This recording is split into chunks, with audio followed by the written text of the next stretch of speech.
أبي كان يقول لي لما تطلع على السفينة كون مثل البحر الأسود، صعب وطبعه قاسي.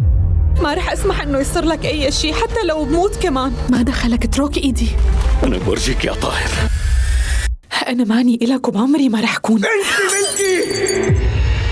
أنت تستطيع إنك تورجيه. سكت مرتك أحسن ما أنا سكتها بطريقتي واخلص منك. فيدات مو حابسني. فيني افهم شو دخلك بهالموضوع هاد يا طاهر؟ لك ما قلت لك ما بتطلع لهنيك؟ شو بدنا نعمل هلا؟ ولك طاهر أنتي وياه من نفس الطينة. طاهر! شو صار لك؟ هدي حالك.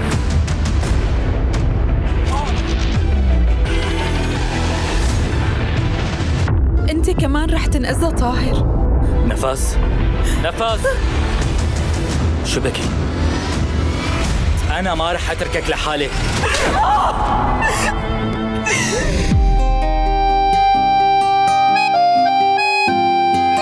تشاهدون هذا المسلسل الساعة 8 مساء على ميكس بالعربي.